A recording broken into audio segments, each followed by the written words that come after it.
Emilio, the honey badger, Urrutia! Yo, ladies and gentlemen, welcome to the Honey Badger Hour.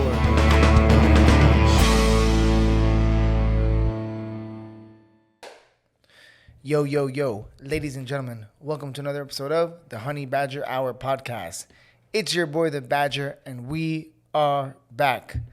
Thank you for tuning in, and don't forget to like and subscribe on the little notification bell below to keep you up to date whenever we drop new podcasts, predictions, and breakdown videos.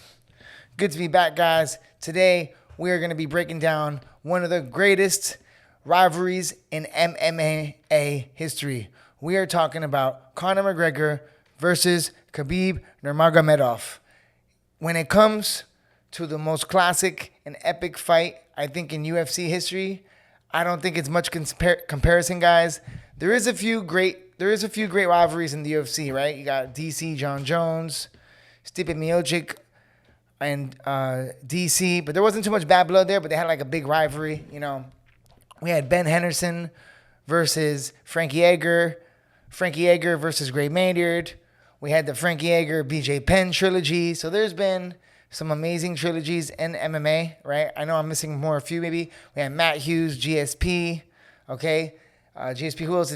Yeah, Matt Hughes, GSP, Matt Serra, GSP. So there's been a lot of bad blood in the UFC, okay? Ben Askren and Jorge Masvidal, Kobe Covington. Oh, man, guys, when it comes to rivalries in the UFC, there is not a shortage, right? We have a bunch of great topics and great rivalries that we can talk about.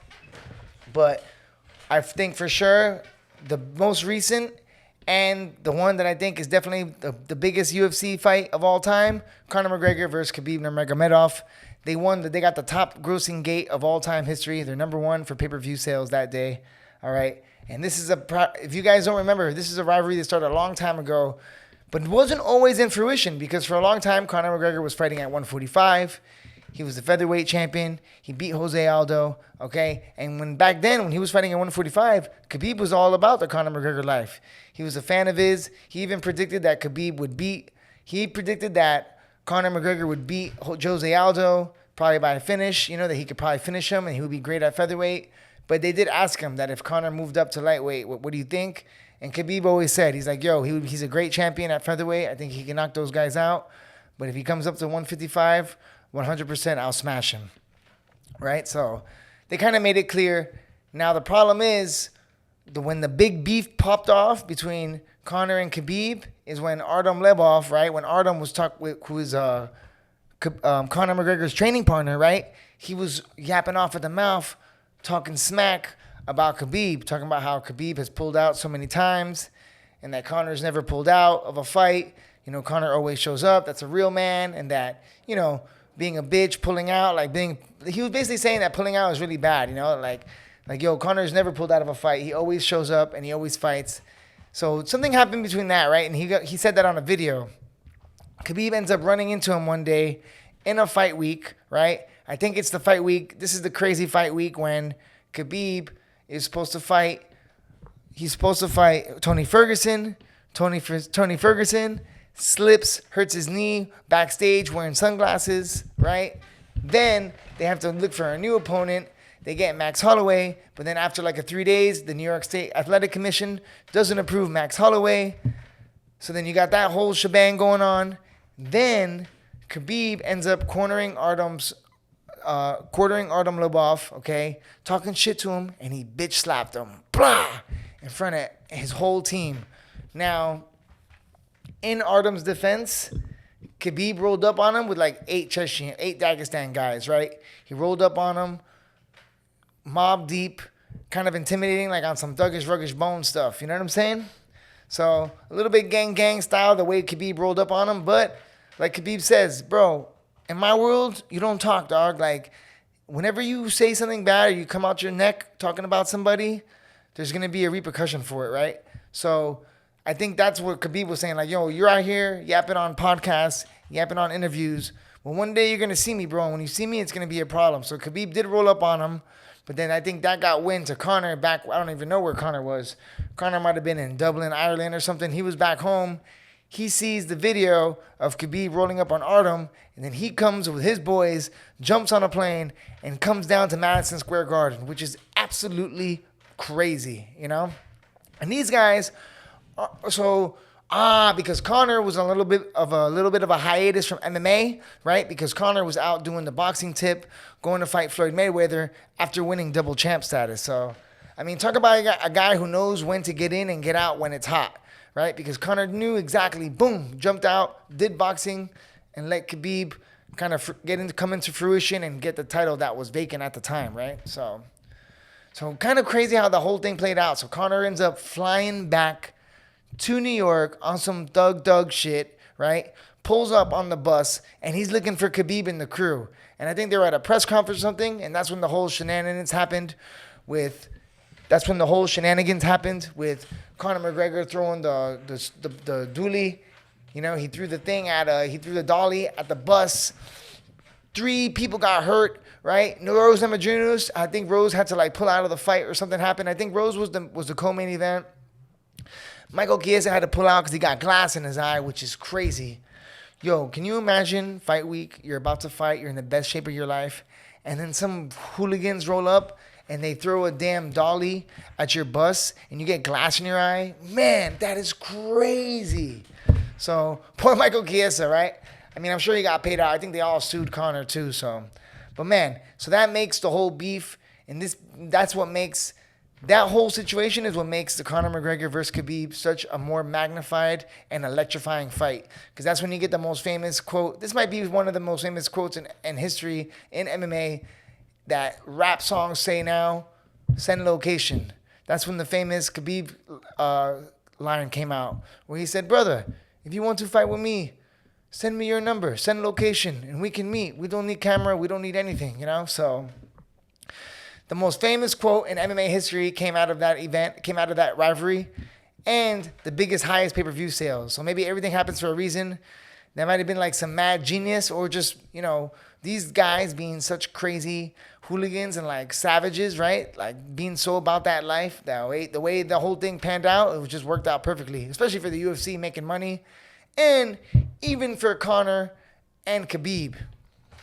But now, once the fight got announced, that's when things got crazy, right? That's when Conor, I feel like, definitely pushed the envelope a little bit too much. He started talking about Khabib's religion. He started talking about his friends, his manager. He was talking about his dad. You know what I'm saying? So, like, I don't know, guys, right? That's up to...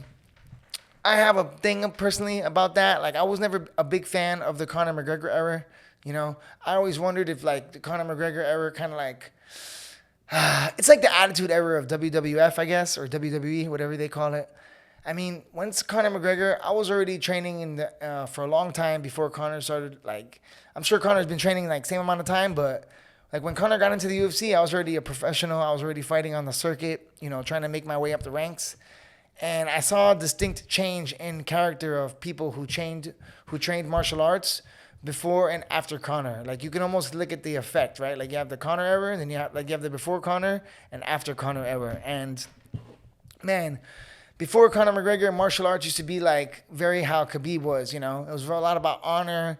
You know, you had like guys like Anderson Silva. I mean, there were some bad boys. You had bad boy Tito Ortiz, so don't front, right? There was always those guys, but at the time, it was like Lyoto Machida, Anderson Silva, George St. Pierre, BJ Penn, like a lot of like martial art at heart guys. You know, even though BJ Penn was just scrap, he was like, you know, but he wasn't out there. You know, he was always against. You know, BJ Penn was a real one. He was a Moondial. He's a Jiu-Jitsu world champion. So, but you can start to see the change in character and the type of person that wanted to train. So, like with the Conor McGregor era, it came a lot of good, but then it also came a lot of like anything in life, right? Once he definitely skyrocketed MMA and put him into the mainstream. And honestly, if it wasn't for guys like Conor McGregor, maybe being a jiu-jitsu coach or being a striking coach wouldn't be at such a high demand right now, right? So at the end of the day, what Conor did was amazing because he made money and he put eyeballs on the sport that changed the game forever, you know, and it skyrocketed UFC to like and propelled them to such a high level that, you know, it was definitely worth it, you know. But with every good comes the bad, like I guess in life, right? With the good, you got to take the bad. The one thing that did come, though, is that you had like a new character of MMA fighter, right? You got a lot of copycats, right? So we live in a game where like you got trendsetters and you got people that nowadays people just try to follow the trends to be popular, right? So like that's like the new era we live in now. Where back in the days, I want to say like the 90s, 2000s, you know, like everybody was kind of like trying to make their own. It was like you kind of find your own wave, you know, like everybody had like trendsetter was like a big thing, right? Trying to be different. It was always like cool to try to like stick out from the bunch. But I think nowadays with the social media and the different era we live in, right? I think a lot of us now are just end up just chasing the algorithm. So everybody's kind of looking for the system that works and then just jumping on it and trying to get on the ball like everybody else. So it's a weird game right now, right? Because you can follow the algorithm, you can follow the trends, but if you are brave enough and you do have a new idea and you're able to do something different, it's also a great time for that too. So, but anyways, Conor McGregor definitely changed the game, but you had a new bravado, right? You had like a new type of athlete. A lot of guys started talking crap, you know, red panty night. A lot of the epic 50 G's, Dana, red panty night, right? We're not here to take part. We're here to take over. I mean, man, that's just off of the top of my head. That's 3 lines that Conor made so famous, right? You'll do fucking nothing. Oh my God, bro. I'll tell you what, he definitely was a once-in-a-lifetime athlete. And that's why we were so blessed when Conor and Khabib fought, because they both fought in their prime time at the best of their game. And it's amazing how they were such polar opposites of athletes, right?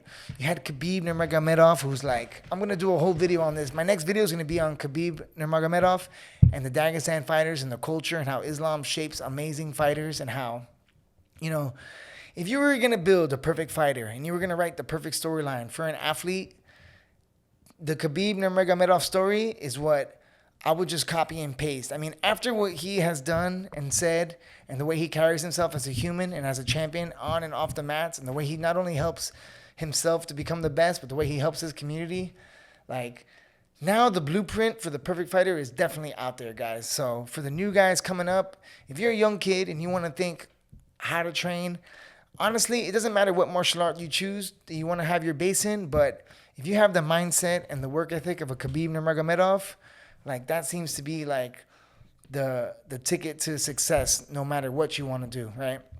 So Conor McGregor and Khabib facing off in their prime of their career, and it's amazing that, you know, after 25 years, 30 years of 50 years of UFC, and you have the same stylistic matchup that is always a tale as old as time.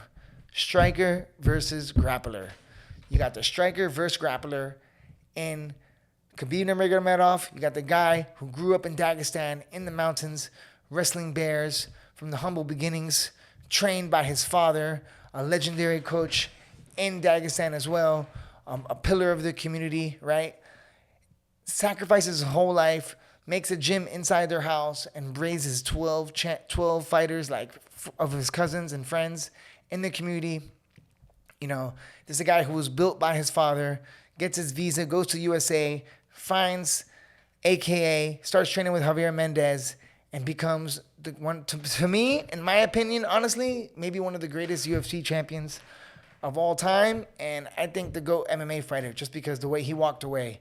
It's hard to argue with him in GSP, especially when it comes to, you know, that's a whole other topic. But Khabib versus Conor, you get 2 polar opposites, but at the same time, 2 guys that are very, very similar, right?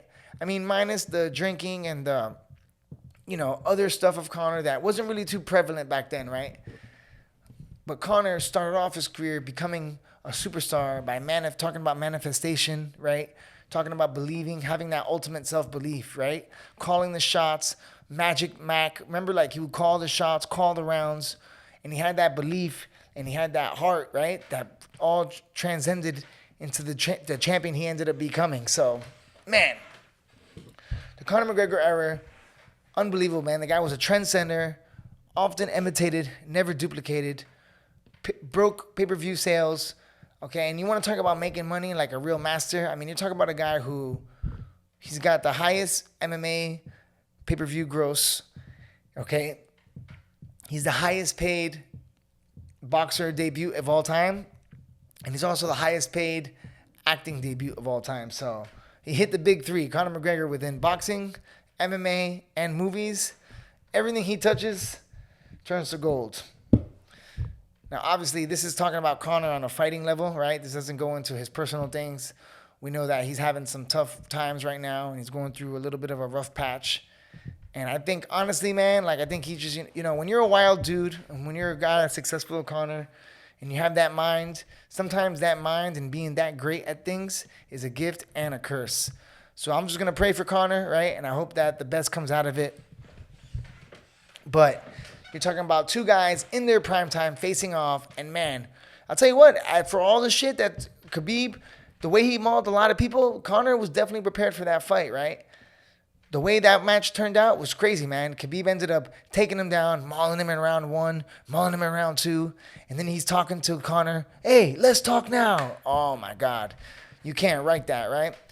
He ends up tapping him out, and then he was still like, but you know that it was very personal because after Khabib won, he didn't even want to raise his hand or celebrate. He looked right at Conor's corner and jumped. The way he scaled that fence and jumped over, oh my God, that might be one of the most iconic pictures in UFC history. The eagle Khabib jumping off the cage like an eagle, coming after Conor McGregor's team. They got into the big rumble. Khabib's guys jump in the ring. They end up getting in a fight. Conor punches one of them. It's crazy, man. Absolutely crazy. But one of my things about that was one of the greatest things about that one and that rivalry is how Khabib's non-talking shit ended up working for him. Like he was so honest and compassionate. And like the best is after the Rumble when he was talking about his father's gonna smash him. He's like, I'm sorry, So just. Man, Khabib, one of the most ferocious competitors we've ever seen, and also one of the most humbles and like pure-hearted. Like some of the best trash talking in MMA is just Khabib talking his heart, and he's not even trying to talk trash or talk bad about anybody. He's just talking about what he sees, and he's so honest that you can't hate, right? And you can see like it transcends through him. So, anyways, guys, I've been on a real Khabib tip lately. I've been watching the Dagestan Chronicles again. I've been just listening to a bunch of podcasts with Khabib. I've just been super motivated by his work ethic and his role as a coach and as a person in society and his role and, his role to his faith. I'll tell you, man, there's something that comes with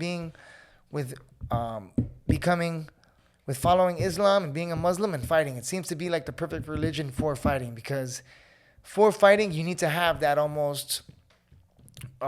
you have to have that very passionate and devoted sacrifice. And they say that the more you pray, the closer you get to God, and the closer you get to God, the closer you get to peace. And when it comes to fighting, man, there's nothing more you need more in life than to be at peace, right? Preparing for fighting, preparing for war, and getting ready for battle at the highest level has got to be one of the most stressful things in the world. And I just noticed that when guys are very devout, actually any religion, to be fair, it seems like to be like a success module that's created between being very religious and being very successful. And I see that transcend through like a lot of different things, but especially in sport. I've always noticed that the guys who are very devout Christians, devout Muslims, always exceed at sport, And it's almost like when you only fear God, you have nothing else to fear. And when you truly believe and you feel like your life is in God's hand, then you truly believe that everything's for a purpose and everything is written. And once you really believe that from the heart of hearts, and you're completely sold on that idea, you're able to fight completely free because you fight without worry, without things holding you down. So, anyways, Khabib, definitely one of my favorite fighters of all time, but you can't sleep on Conor McGregor being one of the most dynamic and influential fighters in MMA, right? Conor McGregor, definitely one of the most influential athletes in MMA. However, to me, Khabib is my favorite because that's the best representation of the sport, right? So you got the biggest figure and the guy who made the most impact on the sport fighting the guy who I feel was the best representation of a sport, right? Somebody who takes his family first, take care of his team, take care of his brothers, and just has that morale that is, it's very inspiring. And even for me, like now that like I'm not really competing anymore, but I still want to do some things and, really diving into the mindset of Khabib and really trying to hone in and learn from that and copy that basically.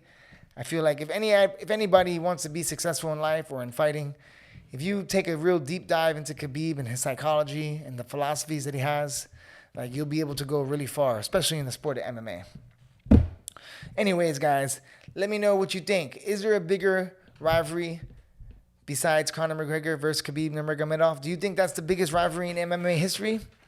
Or do you think they're bigger rivalries? You got John Jones versus DC, right? You got Nate Diaz versus Conor McGregor. Another major rivalry, right? That's one that you can't really, that's a tough one to beat, man. Short notice, the trash talking. Then you got George St. Pierre, Matt Hughes. You got the Frankie Edgar rivalries.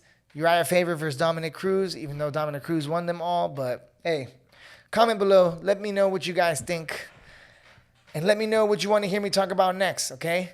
I'm going to do a video on Khabib and the Dagestan fighters. That's going to be like my next one. So I'm looking forward to that. But you guys let me know if there's anything else you want me to talk about. All right? Appreciate the love. I appreciate the support, guys. Make sure to like and subscribe. All that good stuff. All right? We'll see you next time. And remember, train hard. Always do your best. And let God do the rest.